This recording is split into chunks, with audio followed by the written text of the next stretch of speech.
السلام عليكم ورحمة الله وبركاته. عريس الشرقية، موت عريس الشرقية المفاجئ واللي كل السوشيال ميديا اتكلمت عنه، والقنوات استضافت زوجته والدته والكلام اللي انتشر حوالين موت عريس الشرقية. انا ما اتكلمتش على الموضوع ده بعد الوفاة على طول، ربنا يرحمه يا رب ويحسن إليه، لأن موت الفجأة بقى كتير جدا دلوقتي. إنما أنا استوقفتني جملة قالتها والدته ضمن مشاكل كتير بتحصل في حياتنا، فقلت لا أنا لازم أطلع وأتكلم في الموضوع ده.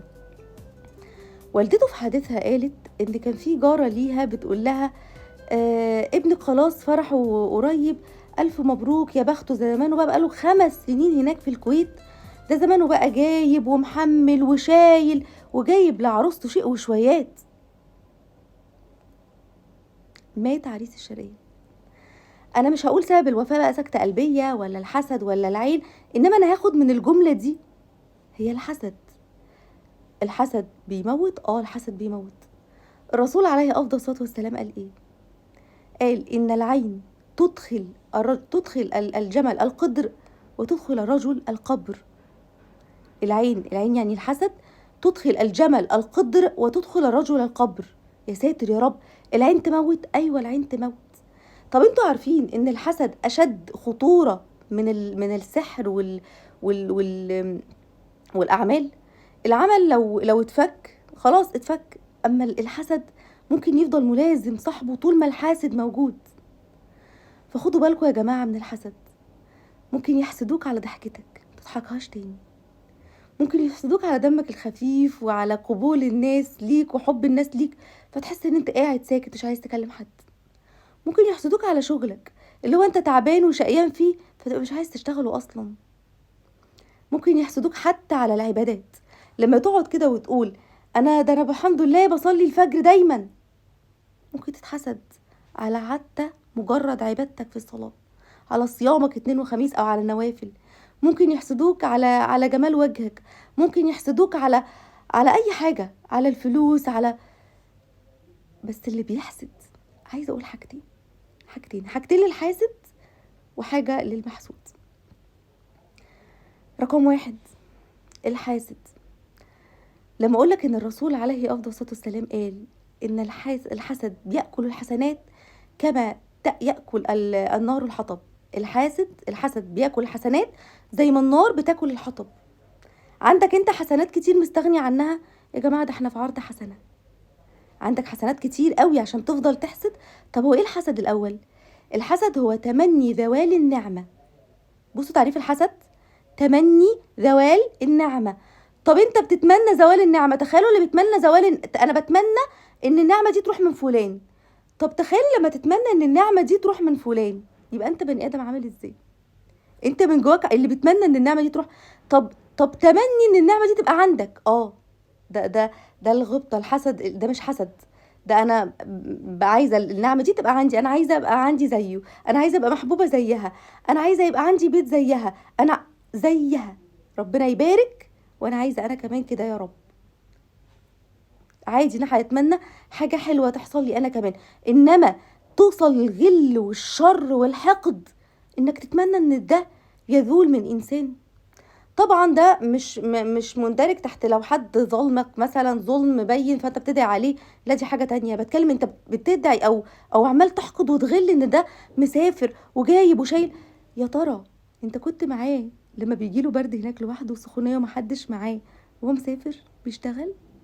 يا ترى الشغل الدلع بتاعك هنا زي شغله هناك وهو تحت رحمه حد؟ يا ترى بعده عن اهله، ولا اللي متغرب وسايب مراته وعياله، ولا اللي متغربه وسايبه عيالها وزوجها، ولا اللي متغرب وسايب مامته فمامته تعبت؟ يا ترى انت كنت معاه ومامته تعبانه ولا عامله حادثه ولا وبيلفوا بيه عند الدكاتره وهو مش معاها؟ عامل ازاي ده؟ عشت انت اللحظات دي وانت بتحسده؟ شفت انت المشهد العام كله وانت بتحسد وتتمنى ان النعمه دي تزول منه؟ حاجه تانية، مش كل اللي بيظهر لكم يا جماعه هو ده الواقع. الضحكه بتاعتنا اللي على السوشيال ميديا، الاغاني والصور واحنا بنتفسح ده حاجه احنا بنحاول نفرح بيها. يا ترى انت بتبقى مع اللي بيضحك وبيتصور وهو في مصيف، ولا هو في دبي، ولا اللي هو في السعودية مسافر، ولا اللي هو مش عارفة فين، ولا اللي بيتفسح فين، ولا اللي معاه مراته وعياله وماسك عياله في حضنه، هما بياخدوا اللقطات دي. يا ترى هما ورولك لما كانوا نايمين معيطين من ظلم اتعرضوا ليه؟ يا ترى كنت معاهم وهو بيقولوا من وجع حاجة معينة وجعاهم؟ يا ترى انت كنت معاه لما كان بياخد جلسة محدش يعرف يستحملها ولا يستحمل وجعها، محدش اصلا يتخيل وجعها؟ يا ترى كنت معاه وهو متعرض للأزمة الفلانية؟ مش معاه. هو مش بيبينلك الحاجات دي، هو مش بيبينلك وجعه، هو مش بيقولك تعالى معايا عند الدكتور وانا رايح للدكتور. هو مش بيعمل كده، هو بس مبينلك فرحته وفرح شوية فتصور وانتوا بتشوفوا ده مش دايما دي الحقيقة.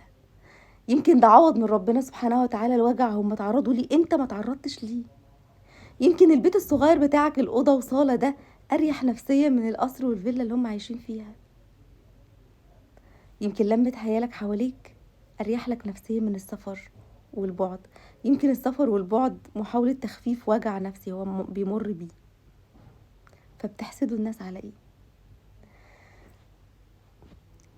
الرسول عليه الصلاة والسلام قال ان اكتر الناس موت بعد القضاء والقدر، اكتر اسباب الموت بعد القضاء والقدر هو العين.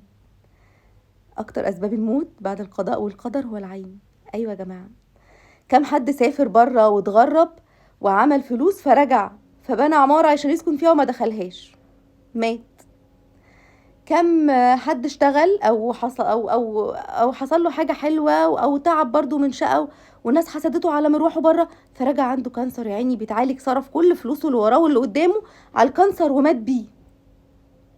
العريس اهو وضب شقته وفرشها وما نامش على سريره يوم واحد، ما دخلش بيته حتى وشاف وفرح بيه وهو مفروش، تعب وشقى وما فرش، ما باتش فيه ساعه واحده، ما نامش في سريره ساعه واحده، مات في حضن زوجته يوم دخلته.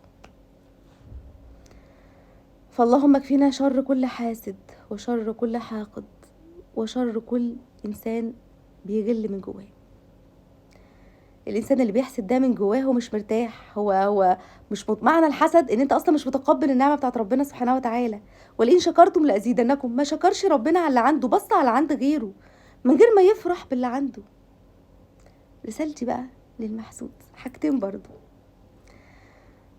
مش لازم يعني الفرحة تبان قوي، مش لازم لما نحلم حلم قوي نروح نقول لكل الناس، مش لازم لما يجولنا شغل مش عارفة عامل ازاي نروح نقول لكل الناس. قول بس اللي بيحبك، قول لمامتك، لباباك، لاخت ليك، لاخ ليك، لصاحب او صديق سند بيحبك قوي هيفرح لك فتقول له.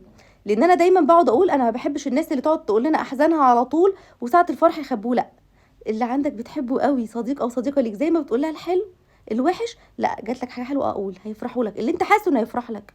مش كل الناس بقى ده انا جبت كذا، بصوا ده انا عندي في البنك مش عارف ايه، ده انا جبت من بره كذا.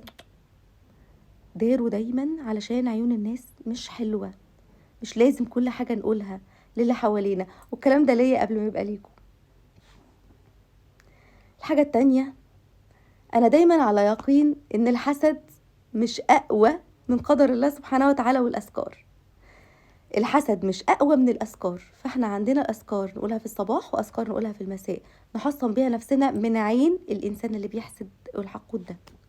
الاذكار الدعاء بتاع الصباح والفاتحه، قل هو الله احد، قل اعوذ برب الناس، قل اعوذ برب الفلق، والدعائين اعوذ بكلمات الله التامات من شر ما خلق، وبسم الله الذي لا يضر مع اسمه شيء في الارض ولا في السماء وهو السميع العليم. هنزلهم لكم في الفيديو، نقولهم الصبح وفي المساء بعد المغرب ان شاء الله، دول يحصنونا. خدوا بالكم مش كل خيرنا يتقال، لان مش كل الناس بتحبنا. وانت نفسك وانت بتتفرج على حاجة قول ما شاء الله ولا حول ولا قوة الا بالله. دايما ما شاء الله تبقى في لساننا، ممكن انت تحسد من غير ما تاخد بالك. فانا بحب دايما اللي يشوف حاجة قول ما شاء الله تبارك الله لا حول ولا قوة الا بالله، فتكسر سم الحسد ده.